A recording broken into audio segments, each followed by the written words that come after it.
Hi hello welcome to post 360.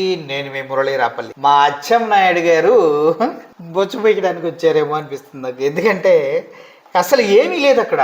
మొత్తం నోరు తెరిస్తే అబద్ధాలు. అచ్చం నాయుడు గారు ఏంటి సార్ ఇట్లా తయారయ్యారు మీరు? కొద్దిగన్నా బుర్ర ఉందేమో అనుకునే వాళ్ళం. మీరు పర్సనాలిటీకి తగ్గట్టు బుర్రగోడ పెరిగిందేమో అని గతంలో అనుకునే వాళ్ళం. కానీ ఎప్పుడైతే ఈ వీడియో చూస్తున్నానో మేబీ దెంగి తినపోవడానికి వచ్చారా అన్నప్పుడు దగ్గర నుంచి మిమ్మల్ని పైన కాన్సన్ట్రేషన్ చేస్తే మనం దాన్ని తప్పించి దేనికి పనికిరాం అనిపిస్తుంది సార్. నిజం ఎంత దారుణంగా ఉందంటే జగన్మోహన్ రెడ్డి గారు నేను వైజాగ్ వెళ్ళి అక్కడ ఉన్నటువంటి మత్స్యకారులని పరామర్శించి వాళ్ళ కుటుంబ సభ్యులతో మాట్లాడి వాస్తవాల్ని ప్రజలకు క్లియర్గా చెప్పారు కదా.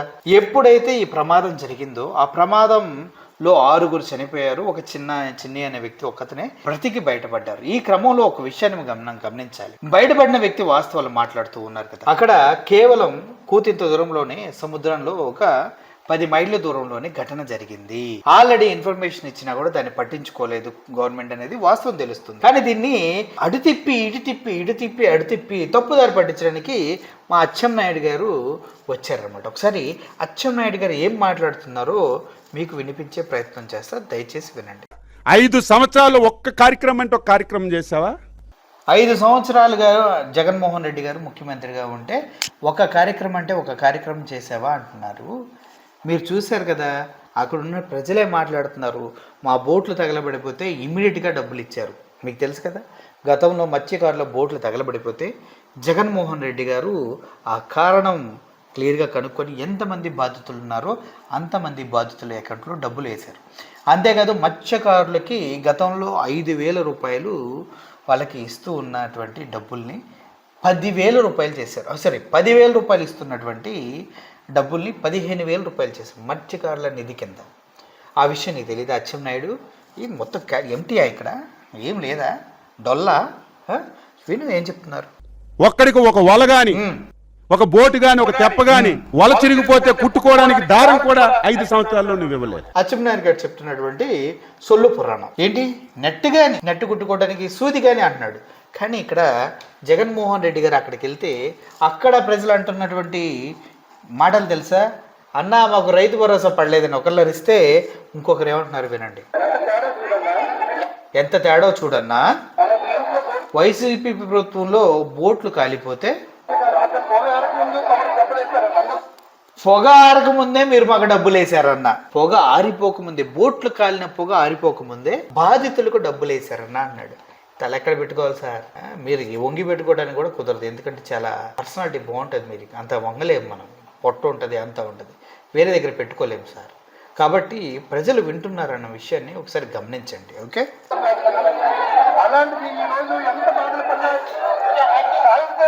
అందరినీ ఆదుకున్నారన్న. అటువంటిది ఈరోజు సాయం చేసిన మనిషి లేడు, ప్రభుత్వం లేదు, అధికారులు లేరు, కనీసం పట్టించుకునే నాదులు లేరు అంటున్నారు. విన్నారు కదా అచ్చెన్నాయుడు గారు? బుద్ధుందా? ప్రజల మాటలవి. జగన్మోహన్ రెడ్డి చెప్పట్లేదుగా ఈ మాటలు.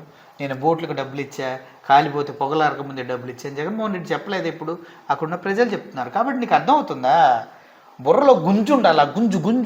గుజ్జు అంటారు, మనకి గుంజు అని. దబ్బలం ఇవ్వలేదు, అబ్బలం ఇవ్వలేదు, కుట్టుకోవడానికి తాడు ఇవ్వలేదు అన్నారు. తాడులు కావాలంటే కుట్టుకోవడానికి సూదులు మీరు ఇవ్వగలరు, మీ సొంత అదే.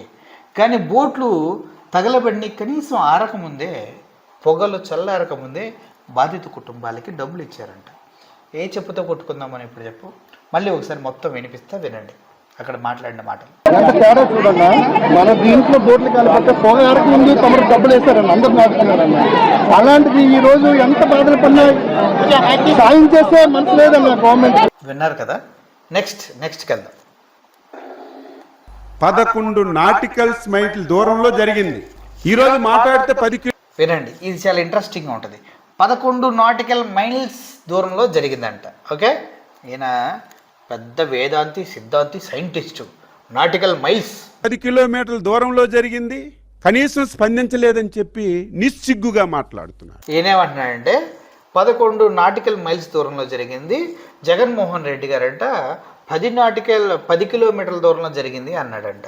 చెవులు ఏమన్నా సార్ దొబ్బినియా? మన చెవులు దొబ్బినియా? లేదంటే కళ్ళకి కావరం ఎక్కి చెవులు మొత్తం పనిచేయట్లేదా?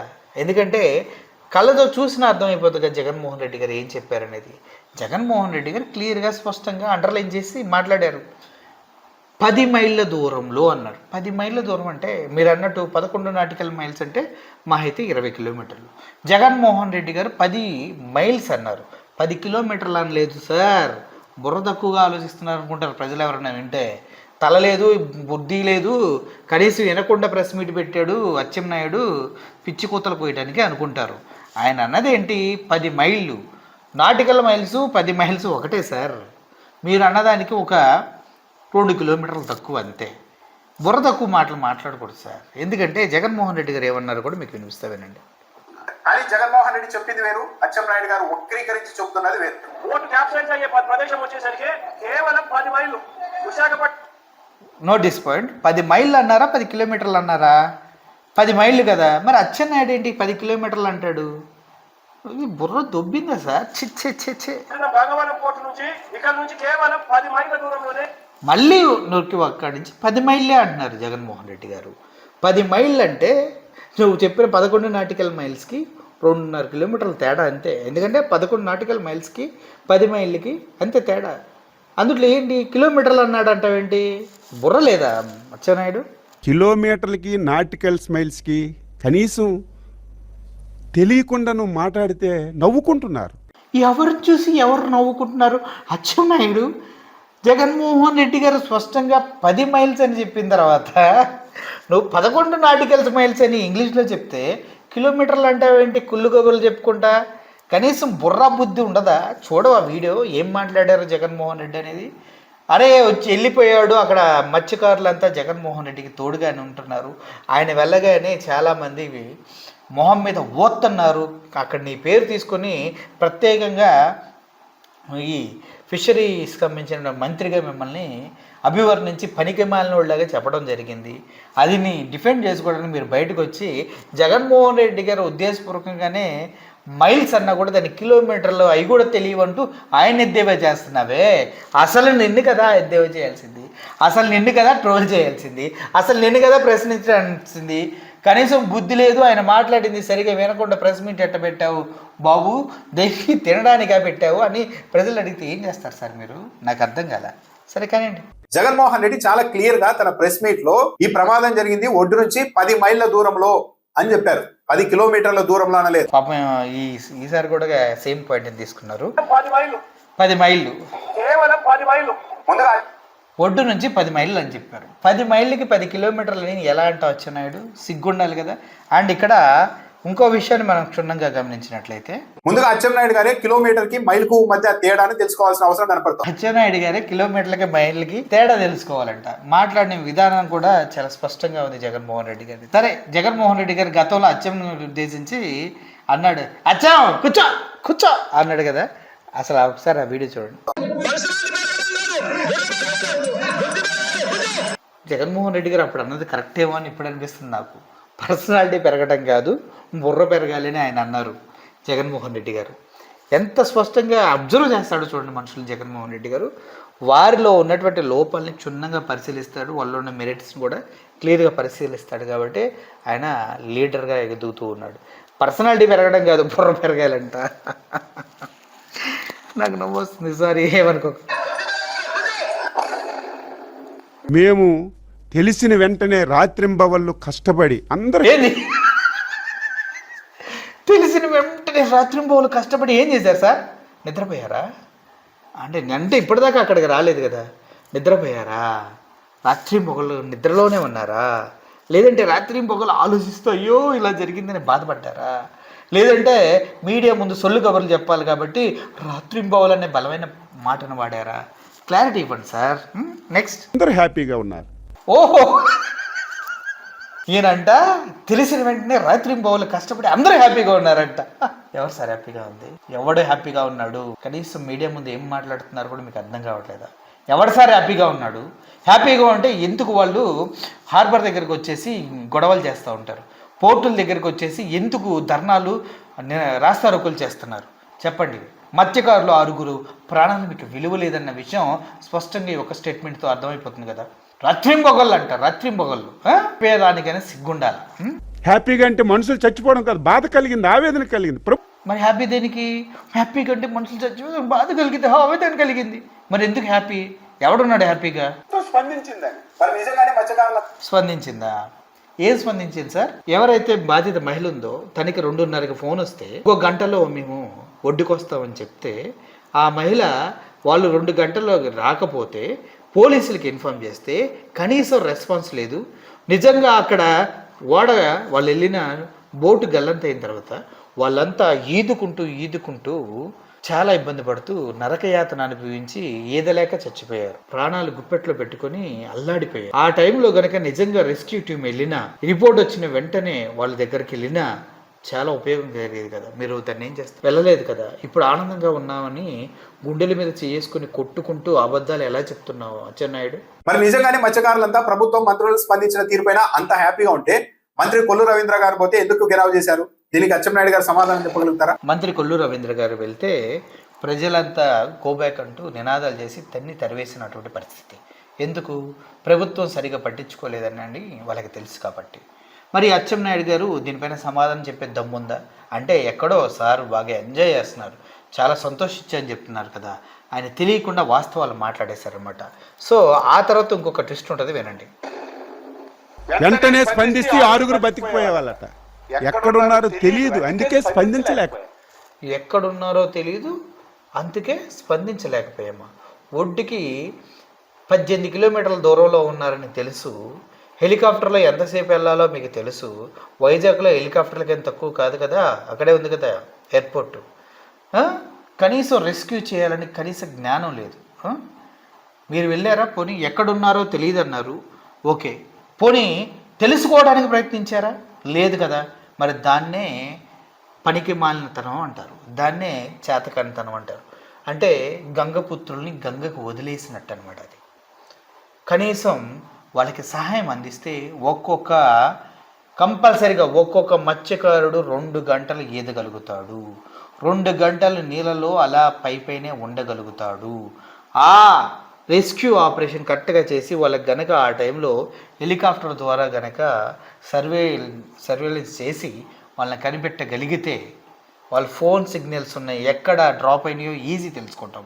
ఎందుకంటే గంట ముందు 2 గంటల ముందే 2 గంటల 30 నిమిషాలకు ఆ మహిళకి ఫోన్ చేశారని జగన్మోహన్ రెడ్డి గారు స్పష్టంగా చెప్తూ ఉన్నారు. ఈజీ కదా.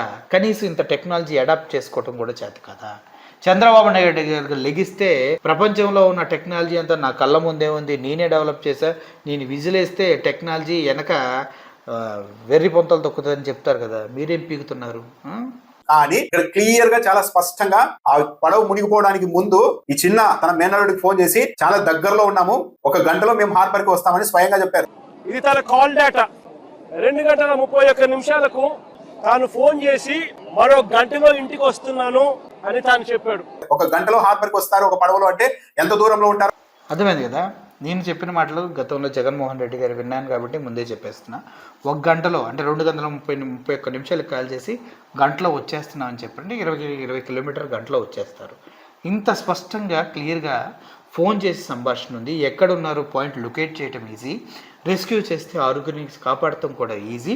ఈ విషయాలన్నింటిలో ఫెయిల్ అయినటువంటి గవర్నమెంటు ఇప్పుడు వచ్చి అచ్చెన్నాయుడు నెట్టులు ఇచ్చారా, దారాలు ఇచ్చారా అని ఈ గాలి కబుర్లు చెప్పడం కరెక్ట్ కాదనేది నా ఉద్దేశం. నిజం చెప్పాలంటే అక్కడ ప్రాణాలని, గంగపుత్రుల ప్రాణాలని విలువ లేకుండా గంగలోనే వదిలేశారు. ఇది ఈ గవర్నమెంట్ చేసిన తప్పు, అందుట్లో ఎటువంటి సందేహం లేదు. రాబోయే రోజుల్లో ఈ మత్స్యకారుల ఓట్లు ఎంత కీలకమో అర్థం చేసుకోవాలి. కడుపు మండితే ఓట్లు వరదల్లా పారి జగన్మోహన్ రెడ్డిని మళ్ళీ గెలిపిస్తాయి. కనీసం ఈ జ్ఞానంతోనైనా కూటమి ముందుకు వెళ్తే రాబోయే రోజుల్లో ఈవీఎంలను నమ్ముకోకుండా ప్రజల ఓట్లపైన గెలిచేదేమో, మత్స్యకారులను కాపాడిన ఘనతన్న దక్కేదేమో. గతంలో కూడా పాకిస్తాన్లో బందీలైనటువంటి మత్స్యకారుల్ని తండేల్ని విడిపించినటువంటి ఘనత కూడా జగన్మోహన్ రెడ్డిదే. అప్పుడు కూడా కూటమి కుట్రలతో వాళ్ళని తప్పుడు సమాచారం ఇచ్చేలా చేసింది. మళ్ళీ బోట్లు కాలిపోతే ఆ బోట్లు పొగలు ఆరకముందే వీళ్ళకి డబ్బులు ఇచ్చింది కూడా జగన్మోహన్ రెడ్డి. వాళ్ళకి ఇస్తున్నటువంటి 10,000 రూపాయల మత్స్యకారుల భరోసాని 15,000 చేసి వాళ్ళకి అండదండగా ఉండి టెన్షన్గా టైం టు టైం వేసిన వ్యక్తి కూడా జగన్మోహన్ రెడ్డి. ఇది తెలిసిన ప్రతి ఒక్కరు కూడా జగన్మోహన్ రెడ్డి నెత్తి మీద పెట్టుకుంటారు. ఇప్పుడు అక్కడికి వెళ్ళి కూడా కుటుంబానికి ఎంత ఇస్తాము, మేము అధికారంలోకి వచ్చిన తర్వాత మీకు న్యాయం చేస్తామని చెప్పడమే కాకుండా ప్రతి కుటుంబానికి 7 లక్షల రూపాయలు ప్రకటించింది కూడా జగన్మోహన్ రెడ్డే. జగన్మోహన్ రెడ్డి అంటే ఒక భరోసా, జగన్మోహన్ రెడ్డి అంటే ఒక నమ్మకం. జగన్మోహన్ రెడ్డి బాధితుల కుటుంబాలను కలుస్తున్నారంటే వాళ్ళ జీవితాలు, చనిపోయిన వ్యక్తులు తిరిగి రాకపోవచ్చు కానీ వాళ్ళ జీవితాలకు మాత్రం డోకా లేకుండా దర్జాగా బతికే విధంగా వాళ్ళకి సంక్షేమం కానీ చేయూతను కానీ అందిస్తారన్నది మాత్రం వాస్తవం. ఇది ఎవడు ఒప్పుకున్నా ఎవడు ఒప్పుకోకపోయినా ఇది నిజం. ఇది ఎవడు మార్చలేడు. పోనీ జగన్మోహన్ రెడ్డి తలుచుకున్నా కూడా తను కంట్రోల్ చేసుకోలేడు ఈ విషయంలో. అంతవరకు అయితే thank you for watching this video. Video పైన అచ్చెన్నాయుడు గారికి నా ప్రగాఢ సానుభూతి తెలియజేస్తూ ఉన్నా. అబద్ధాలు చెప్పకూడదు సార్, వయసు పెద్దవారు, పెరిగారు, జ్ఞానం ఉండాలి. దయచేసి మీడియా ముందు మాట్లాడేటప్పుడు ప్రజల్ని మభ్యపెడతానికి ట్రై చేయకండి. ఈరోజు కదిలిస్తే కంపు చేసే యూట్యూబ్ ఛానళ్ళు చాలా ఉన్నాయి. వాస్తవాల్ని చెప్పుతో కొట్టినట్టు తిరిగి మీకు అప్పగిస్తూ ఉంటారు. దయచేసి మాట్లాడేటప్పుడు కొద్దిగా జాగ్రత్తగా మాట్లాడండి, నోరు అదుపులో పెట్టుకోండి. ఎందుకంటే ఇలా మీరు దొరికిపోయిన ప్రతిసారి మీకు మీరే సెల్ఫ్ గోల్ వేసుకొని ఒక కామెడియన్గా మిగిలిపోతాం. నాకు నచ్చదు కాబట్టి మీకు మంచి సలహా ఇస్తూ సెలవు తీసుకున్నాను. Thank you for watching this video. Murali signing off. Thank you so much.